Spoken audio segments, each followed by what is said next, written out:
ಕೆಲವು ದಿನಗಳ ಹಿಂದೆ ನಮ್ಮ ರಾಜಸ್ಥಾನದ ಗಂಗಾನಗರದ ಹಾಲ್ಗಿನ್ನೆಯ ಹೆಣ್ಣುಮಗಳ ಮೇಲೆ 30 ಜನ 5 ದಿನಗಳ ಕಾಲ ಸುಮಾರು 120 ಗಂಟೆಗಳ ಕಾಲ ಅತ್ಯಾಚಾರವನ್ನು ಎಸಗಿ ಆಕೆ ಸಾಯುವಂಗೆ ಮಾಡಿದಂತಹ ಸ್ಥಿತಿ ಇದೆಯಲ್ಲ, ಇದು ಬಹುತೇಕ ಮನೆ ಒಳಗಡೆ ಇರುವಂಥ ಜನರಿಗೆ ಇದು ಭಯಾನಕವಾದಂಥದ್ದು ಅನ್ನಿಸ್ತಾ ಇದ್ದರೆ ತಪ್ಪೇನಿಲ್ಲ. ಆದರೆ ಇದು ನಮ್ಮ ಭಾರತದ ಮಕ್ಕಳ ಸ್ಥಿತಿ. ಈ ಸ್ಥಿತಿ ಪ್ರತಿ ನಿಮಿಷಕ್ಕೆ 8 ಮಕ್ಕಳು ನಮ್ಮ ಭಾರತದಲ್ಲಿ ಕಾಣೆಯಾಗ್ತಾ ಇದ್ದಾರೆ, ಈ ವಿಟಪುರುಷರ ಪಾಲಾಗ್ತಾ ಇದ್ದಾರೆ, ಅತ್ಯಾಚಾರಕ್ಕೊಳಗಾಗ್ತಿದ್ದಾರೆ.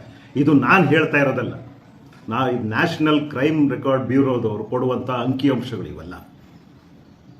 ಈ ಕೃತ್ಯವನ್ನು ಎಸಗದಂತಹ ಸಮಾಜಕ್ಕೆ ಒಂದು ಧಿಕ್ಕಾರವನ್ನು ನಾವು ಹೇಳ್ತಾ, ಅದೇ ಸಂದರ್ಭದಲ್ಲಿ ಕರ್ನಾಟಕ ಈ ಸ್ಥಿತಿಯಿಂದ ಹೊರತಾಗಿಲ್ಲ ಅಂತಲೇ ನಾವು ಹೇಳಬೇಕು. ಇಲ್ಲಿರುವಂತಹ ನಮ್ಮ ವ್ಯವಸ್ಥೆ ಈ ಒಂದು ವೇಶ್ಯಾವಾಟಿಕೆಯ ಜಾಲವನ್ನು ಬಹಳ ಅಚ್ಚುಕಟ್ಟಾಗಿ ಸಾಕ್ತಾನೇ ಬರ್ತಾ ಇದೆ. ಕೆಲವು ದಿನಗಳ ಹಿಂದೆ ಬೆಂಗಳೂರಿನ ಕಮಿಷನರ್ ಅವರಿಗೆ ಒಂದು ಮಾಹಿತಿಯನ್ನು ನಾವು ರವಾನಿಸಿದ್ದೆವು. ಯಾರ ಮೂಲಕ ರವಾನಿಸಬೇಕು ಅವರ ಮೂಲಕವೇ ರವಾನಿಸಿದ್ದೆವು. ಇಂಥಲ್ಲಿ ಒಂದು ಅಚ್ಚುಕಟ್ಟಾದಂಥ ಹೈಟೆಕ್ ವೇಶ್ಯಾವಾಟಿಕೆ ನಡೀತಾ ಇದೆ, ಹೆಣ್ಣು ಮಕ್ಕಳನ್ನ ತಗೊಂಬಂದು ಅಲ್ಲಿ ಇಟ್ಟು ವಿಟಪುರುಷರ ಪಾಲ್ ಮಾಡ್ತಾ ಇದ್ದಾರೆ ಅಂತ ಹೇಳೋದನ್ನ ಕೊಟ್ಟರೆ, ಬೆಂಗಳೂರಿನ ಕಮಿಷನರ್ ಅವರು ಸಾಹೇಬ್ರು ತಾನೆ, ಅವರು ಮತ್ತೊಬ್ಬ ಮರಿ ಸಾಹೇಬನ್ಗೆ ಹೇಳ್ತಾರೆ. ಮರಿ ಸಾಹೇಬ ಆತನ ಕಿರಿ ಸಾಹೇಬನ್ಗೆ ಹೇಳ್ತಾನೆ, ಅದು ಬಂದು ಯಾರಿಗೆ ತಲುಪಬೇಕು ಅಲ್ಲಿಗೆ ತಲುಪುತ್ತೆ. ನೋಡ್ರಪ್ಪ ಸಾಹೇಬರು ಹೇಳ್ತಾ ಇದ್ದಾರೆ ರೈಡ್ ಆಗುತ್ತೆ ಅಂತೆ, ಮುಚ್ಕೊಳ್ಳಿ ಸ್ವಲ್ಪ ದಿವಸ. ಇದು ಕರ್ನಾಟಕದಲ್ಲಿ ಎಲ್ಲ ಕಡೆಯಲ್ಲಿ ಕಾಣ್ತಾ ಇರುವಂಥ ಸನ್ನಿವೇಶ. ಯಾವುದೇ ಕಾರಣಕ್ಕೂ ವೇಶ್ಯಾವಾಟಿಕೆ ಜಾಲಗಳನ್ನು ಇವತ್ತು ನಾವು ತಲೆ ಕೆಡಿಸ್ಕೊಳ್ಳದೆ, ತಂತ್ರಗಳನ್ನ ಬಳಸದೆ ಇವತ್ತು ಕಾರ್ಯಾಚರಣೆಗೆ ಒಳಪಡಿಸೋಕ್ಕೆ ಆಗದೇ ಇರುವಂಥ ಸ್ಥಿತಿಗೆ ನಮ್ಮ ಕರ್ನಾಟಕವೂ ಕೂಡ ಬಂದು ನಿಂತಿದೆ. ಇದನ್ನು ಭಾಳ ನೋವಿಂದ ಹೇಳ್ತಾ ಇದ್ದೇನೆ. ಅಲ್ಲಿ ಇಲ್ಲಿ ಎಲ್ಲೋ 4 ಜನ ದಕ್ಷವಾಗಿರುವಂಥ ಅಧಿಕಾರಿಗಳ ಕಡೆಯಿಂದ ಒಂದಿಷ್ಟು ಕಾರ್ಯಾಚರಣೆಗಳು ನಡೀತಾ ಇದ್ದಾವೆ. ಒಂದಿಷ್ಟು ಹೆಣ್ಣು ಮಕ್ಕಳನ್ನು ರಕ್ಷಣೆಗೊಳಪಡಿಸ್ತಾ ಇರ್ಬೋದು. ಅದನ್ನು ಹೊರತುಪಡಿಸಿ ಇವತ್ತು ಭ್ರಷ್ಟ ಅಧಿಕಾರಿಗಳಿಗೆ ಕಮಾಯಿ ಬರ್ತಾ ಇರುವಂಥದ್ದೇ ಈ ರೀತಿಯಾದಂಥ ಕಸಾಯಿಖಾನೆಗಳು. ಈ ರೀತಿಯಾದಂಥ ಹೆಣ್ಣು ಮಕ್ಕಳನ್ನು ತಗೊಂಡೋಗಿ ಹಸಿಯಾಗಿ ತಿನ್ನುವಂತಹ ಗ್ರಹಗಳಿದ್ದಾವಲ್ಲ, ಇದು ಯಾವ ಕಸಾಯಿಖಾನೆಗೂ ಕೂಡ ಚಿಕ್ಕದಾಗಿಲ್ಲ, ಹೊರತಾಗಿಲ್ಲ. ಒಂದು ರೀತಿಯಲ್ಲಿ ಕಸಾಯಿಖಾನೆಗಳು ಎಷ್ಟೋ ವಾಸಿ ಅನ್ನಿಸುತ್ತೆ. ಈ ನಮ್ಮ ತೀರ್ಕೊಂಡಿರುವಂಥ ಈ 13 ವರ್ಷದ ಹೆಣ್ಣು ಮಗಳಿದ್ದಾಳಲ್ಲ, ಅವಳ ಕಥೆಯನ್ನು ನೋಡಿದ್ರೆ ಪ್ರತಿಯೊಬ್ಬ ಪೋಷಕನ, ಪ್ರತಿಯೊಬ್ಬ ನಿಜವಾರ್ಥದಲ್ಲಿ ಪುರುಷ ಅಂದ್ಕೊಂಡವನು, ನಿಜಾರ್ಥದಲ್ಲಿ ಸಂವೇದನಶೀಲ ನಾಗರಿಕ ಅಂದ್ಕೊಂಡವನು ರಕ್ತ ಕುದಿಯುತ್ತೆ, ರಕ್ತವನ್ನು ಹೀರ್ಬಿಡ್ಬೇಕು ಅನ್ಸುತ್ತೆ. ಈ 30 ಜನರ ಪೈಕಿಯಲ್ಲಿ ಆ ಮಗು ತೊದಲ್ತಾ ಹೇಳ್ತಾ ಇತ್ತಲ್ಲ, ಅದರೊಳಗಡೆ ನಮ್ಮನ್ನು ಕಾಯಬೇಕಾದವರ ಪೊಲೀಸರ ಪಾತ್ರವೂ ಇದೆ. ಈ 30 ಜನರಲ್ಲಿ ಆ ಪೊಲೀಸರು ಎಲ್ಲಿದ್ದಾರೆ ಅಂತ ಹೇಳೋದನ್ನ ನಾನು ಹುಡುಕ್ತಾ ಇದ್ದರೆ ಅಲ್ಲಿ ಎಲ್ಲೂ ಅವರು ಕಾಣಿಸ್ಕೊಳ್ಳೋದಿಲ್ಲ. ಇವರೆಲ್ಲರೂ ಕೂಡ ಸೇರಿಕೊಂಡು ಈ ಹೋಟೆಲ್ಗಳಿಗೆ ಭದ್ರತೆಯನ್ನು ಒದಗಿಸ್ತಾ ಇರ್ತಾರೆ. ರೈಡ್ ಆಗೋ ಸಂದರ್ಭದಲ್ಲಿ ಅವ್ರಿಗೆ ಟಿಪ್ ಆಫ್ ಮಾಡ್ತಾರೆ, ಅವ್ರಿಗೆ ಇನ್ಫಾರ್ಮೇಷನ್ ಕೊಟ್ಟು ಏನು ಇಲ್ಲ ಅನ್ನಿಸ್ಬಿಡುವಂಥದ್ದು ಮಾಡ್ತಾರೆ. ಅಂತಹ ಸಂದರ್ಭ, ಅಂತಹ ಗಂಟೆಗಳಲ್ಲೇ ಈ ಮಗು ಆ ಒಂದು ರೂಮಿನಲ್ಲಿ ನಲಗಿ ಹೋಗ್ತಾ ಇರುವಂಥದ್ದು. ನಮ್ಮ ಕರ್ನಾಟಕದಲ್ಲಿ, ನಮ್ಮ ಮೈಸೂರಿನ ಕಮಿಷನರ್ ಅವರಿಗೆ ನಾವು ಹಲವು ಬಾರಿ ಈ ಇನ್ಫಾರ್ಮೇಷನ್ಸು, ಈ ಅಹವಾಲುಗಳನ್ನ ಕೊಡ್ತಾ ಬರ್ತಾ ಇದ್ದೇವೆ. ಎಲ್ಲಿಗೆ ಹೋಗಿ ನಿಲ್ತಾ ಇದೆ ನಮ್ಮ ಮೈಸೂರಿನ ಜಾಗದಲ್ಲೂ ಕೂಡ ದಂಧೆಗಳು ನಡೀತಾ ಇದ್ದಾವಲ್ಲ, ಇದನ್ನು ತಪ್ಪಿಸ್ಲಿಕ್ಕೆ ನಮ್ಮ ಕಾನೂನು ಸುವ್ಯವಸ್ಥೆ ಯಾವ ರೀತಿಯ ಕೆಲಸಗಳನ್ನ ಮಾಡ್ತಾ ಇದೆ. ಇದೇ ಮೈಸೂರಿನಲ್ಲಿ ಬೆಂಗಳೂರಿನಿಂದ ಒಂದು ಶಾಲಾ ಹೆಣ್ಣು ಮಗಳನ್ನ ಕರ್ಕೊಂಬಂದು ಅವರು 20 ಲಕ್ಷ ರೂಪಾಯಿ ಒಂದು ಬಾರಿಯ ಲೈಂಗಿಕ ಸಂಪರ್ಕಕ್ಕೆ, ಒಂದು ದಿನಕ್ಕೂ ಅಲ್ಲ ಅಥವಾ ಜೀವಮಾನದುದ್ದಕ್ಕೂ ಅಲ್ಲ, ಒಂದು ಬಾರಿಯ ಲೈಂಗಿಕ ಸಂಪರ್ಕಕ್ಕೆ ಶಾಲೆಯ ಹೆಣ್ಣು ಮಗಳನ್ನು 20 ಲಕ್ಷ ರೂಪಾಯಿಗೆ ಮಾರುವಂಥ ಪ್ರಕರಣ ಇಲ್ಲಿ ನಡೆದಿತ್ತು. ಆಕೆಯನ್ನು ನಾವು ಬಚಾವು ಮಾಡಲಿಲ್ಲ ಅಂದಿದ್ರೆ ಆಕೆಯ ಸ್ಥಿತಿಯೂ ಕೂಡ ಘನಘೋರವಾದಂತಹ ಈ ರಾಜಸ್ಥಾನದ ಹೆಣ್ಣು ಮಗಳ ಸ್ಥಿತಿಯಾಗಿಯೇ ಆಗಿರ್ತಿತ್ತು. ಎಲ್ಲ ಮುಗಿದ ಮೇಲೆ ಕೊನೆಗೆ ಬಂದು ಲಾಠಿ ಪ್ರಹಾರಗಳನ್ನು ನಡೆಸೋದಲ್ಲ. ಯಾರು ಆರೋಪಿಗಳಿದ್ದಾರೆ ಅವರಿಗೆ ಲಾಠಿ ಪ್ರಹಾರಗಳನ್ನು ನಡೆಸಿದ ತಕ್ಷಣ ನಾವು ಪ್ರಾಮಾಣಿಕರು ಅಂತ ಅನಿಸ್ಕೊಳ್ಳೋದು ಇಲ್ಲ, ದಕ್ಷರಂತನೂ ಅನಿಸ್ಕೊಳ್ಳೋದು ಇಲ್ಲ, ಅಥವಾ ನಮ್ಮ ಪಾತ್ರ ಆ ಪ್ರಕರಣದಲ್ಲಿ ಇಲ್ಲ ಅಂತಲ್ಲ. ನಾವು ಮಾಡಲಿಕ್ಕೆ ಆಗದೇ ಇರುವಂಥ, ನಾವು ನಿಭಾಯಿಸದೆ ಹೋದ ಕರ್ತವ್ಯದ ಕಾರಣದಿಂದಾಗಿ, ನಮ್ಮ ಲಜ್ಜೆ ಕೆಟ್ಟಂತಹ ಜೀವನ ಪ್ರಕಾರಗಳಿಂದಾಗಿ ಈ ಮಕ್ಕಳು ನಲಗಿ ಹೋಗ್ತಾ ಇರುವಂಥದ್ದನ್ನು ನಾವು ನೋಡಬೇಕು. ಇದೇ ಕರ್ನಾಟಕದಲ್ಲಿ ನಮ್ಮನ್ನು ಕಾಯಬೇಕಾದಂತಹ ಒಬ್ಬ ಇನ್ಸ್ಪೆಕ್ಟರ್ 16 ವರ್ಷದ ಹೆಣ್ಣುಮಗಳನ್ನು ಕರ್ಕೊಂಡು ಹೋಗಿ ರೇಪ್ ಮಾಡಿದಂಥ ಸ್ಥಿತಿ ಇವತ್ತಿಗೂ ಈಗ ಬಂದಿದೆ. ಪ್ರತಿನಿತ್ಯ ಈ ರೀತಿಯ ಮಕ್ಕಳನ್ನು ಕರ್ಕೊಂಡು ಬಂದು ಲಾಡ್ಜಲ್ಲಿ ಕರ್ಕೊಂಡು ಹೋಗುವಂಥದ್ದು ನಡೀತಾ ಇದೆ. ಇದೇ ಮೈಸೂರಿನಲ್ಲಿ ಶಾಲೆಯಲ್ಲಿ ಇರಬೇಕಾದಂಥ ಮಕ್ಕಳು ಲಾಡ್ಜಲ್ಲಿ ಇದ್ದಂಥದ್ದನ್ನು ನಾವು ಇವತ್ತು ಕಾನೂನು ಸುವ್ಯವಸ್ಥೆ ಗಮನಕ್ಕೆ ತಂದಿದ್ದೇವೆ. ಆ ಮಗು ಅದರಲ್ಲಿದ್ದಂಥ ಒಂದು ಮಗುವನ್ನು ಎತ್ತಿಕೊಟ್ಟದ್ದು ಕೂಡ ಆಯಿತು ಈ ಊರಿಗೆ. ಅದೇ ರೀತಿಯಾಗಿ ಶಾಲೆಗೆ ಹೋಗಬೇಕಾದಂತಹ ಬೇರೆ ಯಾವುದೋ ಹೆಣ್ಣುಮಕ್ಕಳು ಕೂಡ ಮೈಸೂರಿನಲ್ಲಿ ಗರ್ಭಿಣಿಯಾಗಿರುವಂಥದ್ದು ಹಸಿಯಾಗಿ ಇನ್ನೂ FIR ಆಗದೇ ಇರುವಂಥ ಸ್ಥಿತಿಯಲ್ಲಿದೆ. ಈ ವ್ಯವಸ್ಥೆಯನ್ನು ಕಾನೂನು ಸುವ್ಯವಸ್ಥೆಯ ಗಮನಕ್ಕೆ CWC ಅವರ ಮೂಲಕ ಕೊಟ್ಟು ಇವಾಗ ನಾವು ವಾರಗಳಾದವು ಈ ಕಾಯ್ತಾ ಕೂತಿದ್ದೀವಿ. ಶಾಲೆ ಎಂಬುದು ಮಕ್ಕಳಿಗೆ ಇವತ್ತು ಸುರಕ್ಷಿತವಲ್ಲ ಅಂತ ಹೇಳುವಂಥ ಸ್ಥಿತಿಗೆ ಬಂದು ನಿಲ್ಲುವಂಥದ್ದು ಇದೆಯಲ್ಲ, ಇದು ನಿಜಕ್ಕೂ ಕೂಡ ಆತಂಕಕಾರಿಯಾದಂತಹ ಒಂದು ಬೆಳವಣಿಗೆ. ಶಾಲೆಯಿಂದ ಮಕ್ಕಳನ್ನು ಬಿಡಿಸುವಂಥ ಮಟ್ಟಿಗೆ ಪೋಷಕರು ಹೋಗೋದಿದೆಯಲ್ಲ, ಇದಕ್ಕಿಂತನೂ ಅನಾಗರಿಕವಾದಂಥ ಸ್ಥಿತಿ ನಮಗೆ ಬರೋದಿಲ್ಲ. ಮಕ್ಕಳು ಶಾಲೆಯಲ್ಲಿ ಇರಬೇಕಾಗಿತ್ತು, ಲಾಡ್ಜ್ಗಳಿಗೆ ಹೋಗುವಂಥ ಸ್ಥಿತಿ ಬಂದಿದೆ. ಮೈಸೂರಿನ ಒಂದು ಶಾಲೆಯಲ್ಲಿ ಶಾಲಾ ಸಿಬ್ಬಂದಿಗಳ ಸಮ್ಮುಖದಲ್ಲಿ ಶಾಲೆಯಲ್ಲಿದ್ದಂತಹ ಹೆಣ್ಣು ಮಕ್ಕಳನ್ನು ಗಾಂಜಾ ಸೇವಿಸುವಂಥ ಹುಡುಗರಿಗೆ ಜೊತೆ ಮಾಡಿ ಕಳಿಸುವಂಥದ್ದು ಇದೆಯಲ್ಲ, ಇದಕ್ಕೆ ನಾವು ಏನು ಅಂತ ಕರಿತೀವಿ? ಇದಕ್ಕೆ ಪಿಂಪಿಂಗ್ ಅಂತ ಅಂತೀವ, ಅಥವಾ ಮಕ್ಕಳನ್ನು ಮಾರಾಟ ಮಾಡ್ಕೊಂಡು ಜೀವನ ಮಾಡುವಂಥದ್ದು ಹೇಳ್ತೀವಿ? ಇವರಿಗೆ ಮೇಸ್ಟ್ರುಗಳು ಅಂತ ಹೇಳಕ್ಕೆ ಬರುತ್ತಾ? ನಾನು ಯಾವುದೇ ರೀತಿಯಾದಂತಹ ಎಕ್ಸಾಗ್ರೇಷನ್ಸ್ ಇಲ್ಲದೆ ಈ ವಿಚಾರಗಳನ್ನು ಹೇಳ್ತಾ ಬರ್ತಾ ಇದ್ದೇನೆ. ಇದೇ ಮೈಸೂರಿನಲ್ಲಿ ಯಾರು ಕಾನೂನನ್ನು ಕಾಪಾಡಬೇಕಾಗಿತ್ತು, ಯಾರು DYSP ಅನ್ಸ್ಕೊಂಡಿದ್ರೋ, ಯಾರು ಖಡಕ್ ಅಧಿಕಾರಿ ಅಂತ ಇವತ್ತು ಹೊಗಳೇ ಬಿಡ್ತಾರೋ, ಅವರ ಮನೆ ಮೇಲೇ ದಂಧೆ ನಡೆಸ್ತಾ ಇದ್ದಂಥದ್ದು ಇದೇ ಮೈಸೂರಿನಲ್ಲಿ.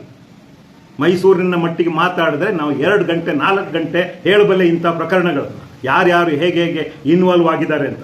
ಇಂತಹ ವಿಚಾರಗಳನ್ನು ನಾವು ಹೇಳಿದ್ರೆ ನಮ್ಮ ಹಿರಿಯ ಅಧಿಕಾರಿಗೆ ತಲೆಗೆ ಹೋಗ್ತಾ ಇಲ್ಲ, ತಲೆಗೆ ಹತ್ತೋದೇ ಇಲ್ಲ.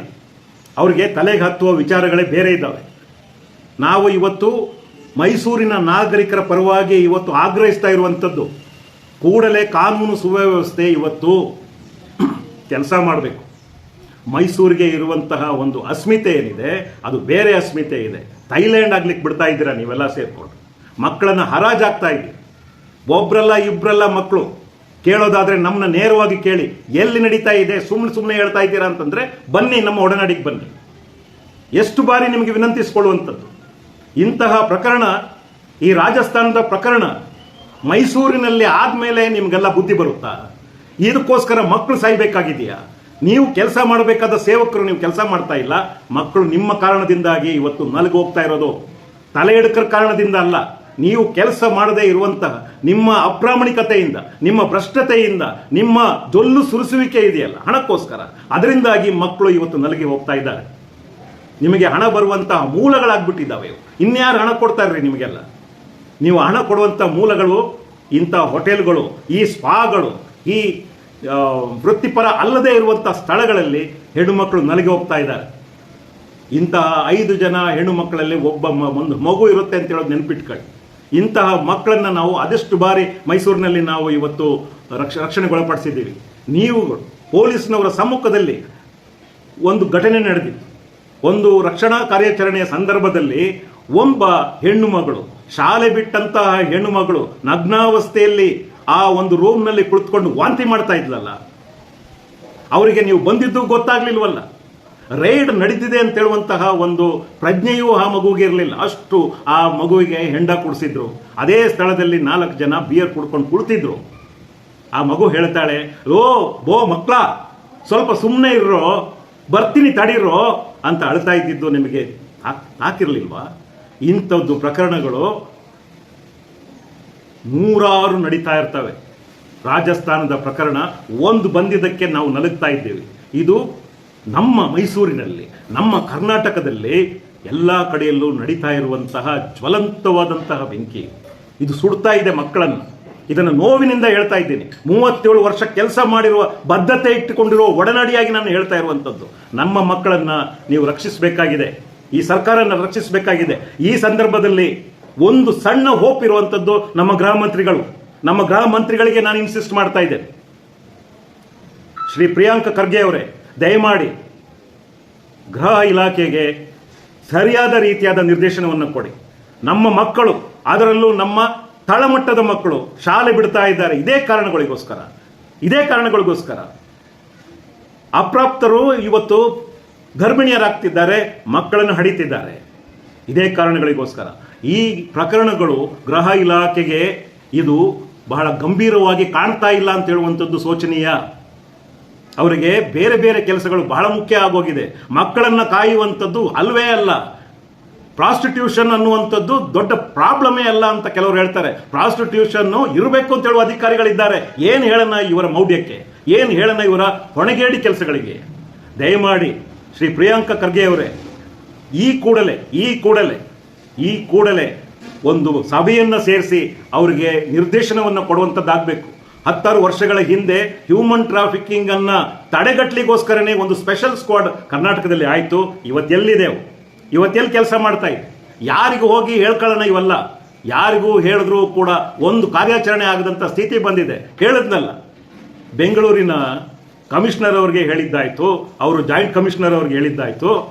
ಆದರೆ ಇವತ್ತು ಬಂದಂಥ ಇನ್ಫಾರ್ಮೇಷನ್ ಏನು ಅಂತಂದರೆ, ಎಲ್ಲ ಮುಚ್ಕೊಳ್ಳಿ, ಸಾಹೇಬರು ಹೇಳಿದ್ದಾರೆ, ಇನ್ನು ಸ್ವಲ್ಪ ದಿವಸ ತನಕ ನೀವು ಕೆಲಸ ಮಾಡಬೇಡಿ ಅಂತ ಹೇಳಿ. ಇದಕ್ಕೆ ನಾವು ಹೋಗಿ ಇವ್ರ ಹತ್ರ ಅವಲತ್ಕೊಳ್ಳುವಂಥದ್ದು. ನಿಜಕ್ಕೂ ರಕ್ತ ಕುದಿಯಲೇಬೇಕು.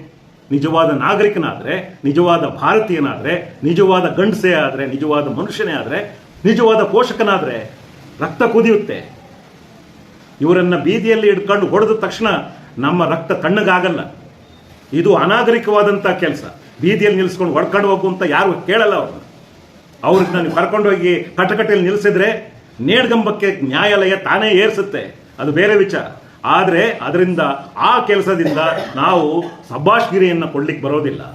ಅದು ಅನಾಗರಿಕ, ಅದು ಕಾನೂನು ಬಾಹಿರ, ಅದು ಅಂತಾರಾಷ್ಟ್ರೀಯ ಮಟ್ಟದಲ್ಲಿ ನಮ್ಮ ಒಂದು ಮಟ್ಟವನ್ನು ತೋರಿಸ್ತಾ ಬರುತ್ತೆ, ನಮ್ಮ ತಿಳುವಳಿಕೆ ಮಟ್ಟವನ್ನು ತೋರಿಸ್ತಾ ಬರುತ್ತೆ.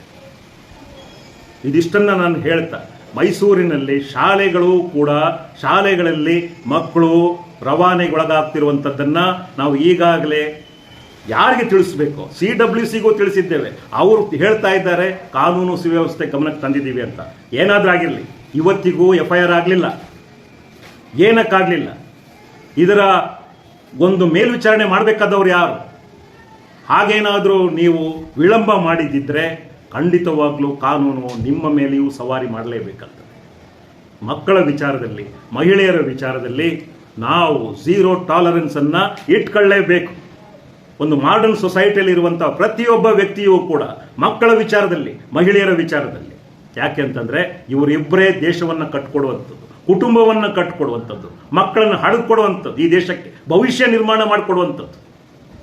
ಇದನ್ನು ಬಿಟ್ಟು ಎಲ್ಲೋ ಯಾವುದೋ ಒಂದು ವೇದಿಕೆಯಲ್ಲಿ ಗಿಡಕ್ಕೆ ನೀರು ಸುರ್ಕೊಂಡು ನೀವು ಪೋಸ್ಟ್ ಕೊಡ್ತೀರ, ಆ್ಯಂಟಿ ಹ್ಯೂಮನ್ ಟ್ರಾಫಿಕಿಂಗ್ ಡೇ ಅಂತ ಸೆಲೆಬ್ರೇಟ್ ಮಾಡ್ತೀರ. 4 ಮಕ್ಕಳನ್ನು ಉಳಿಸ್ಲಿಕ್ಕೆ ಯೋಗ್ಯತೆಯನ್ನು ನಾವು ಇಟ್ಕೊಳ್ಬೇಕು. ನಾವು ಹಾಕಿರುವ ದಿರ್ಸಿಗೆ ಮರ್ಯಾದೆ ಕೊಡೋದಾದರೆ, ನಾವು ಪಡೆಯುವ ಸಂಬಳಕ್ಕೆ, ನಾವು ಪಡೆಯುತ್ತಿರುವಂತಹ ಸವಲತ್ತುಗಳಿಗೆ ಮರ್ಯಾದೆ ಕೊಡೋದಾದರೆ ಒಂದಿಷ್ಟು ಅಂಜಿಕೆ ಇರಬೇಕು. ಈ ಕೆಲಸವನ್ನು ಮಾಡಿ ನಮ್ಮ ರಕ್ತ ಏನಿದೆ ಅದು ಈ ಮಾತನ್ನು ಹೇಳಿಸ್ತಾ ಇದೆ. ಒಂದು ಪ್ರಾಮಾಣಿಕವಾದ ರಕ್ತ ನಾನು ಹೇಳ್ತಾ ಇರುವುದು. ನಿಮ್ಮಗಳಿಗೆ ಇನ್ಸಿಸ್ಟ್ ಮಾಡ್ತಾ ಇದ್ದೇನೆ, ಆಗ್ರಹಿಸ್ತಾ ಇದ್ದೇನೆ, ಈ ಕೆಲಸವನ್ನು ಮಾಡಲಿಕ್ಕೆ ನಿಮ್ಮ ಜೊತೆಯಲ್ಲಿ ನಾವು ಸದಾ ಸಿದ್ಧ ಇದ್ದೇವೆ. ಕೆಲಸವನ್ನು ಮಾಡಿ ತೋರಿಸಿ. ಇನ್ಫಾರ್ಮೇಷನ್ ಕೊಟ್ಟ ತಕ್ಷಣ ಒಳ್ಳೆ ಪಿಂಪ್ಗಳ ಥರ ಅದನ್ನು ಇನ್ನೊಬ್ಬರಿಗೆ ರವಾನೆ ಮಾಡಿಬಿಡೋದಲ್ಲ. ಈ ಕೆಲಸವನ್ನು ಮಾಡಿದ್ದಾರೆ ಕೆಲವು ಅಧಿಕಾರಿಗಳು. ಇದು ನಿಮಗೆ ಶೋಭೆ ತರೋದಿಲ್ಲ, ಇದು ನಿಮ್ಮ ಮನೆಯನ್ನೂ ಕಾಯುವುದಿಲ್ಲ. ಇವತ್ತು ಎಲ್ಲೋ ಹಚ್ಚಿದ ಬೆಂಕಿ ನಿಮ್ಮ ಮನೆಯನ್ನು ಸುಡೋದಿಲ್ಲ ಅಂತ ಮಾತ್ರ ನಂಬಬೇಡಿ. ನಮಸ್ಕಾರ.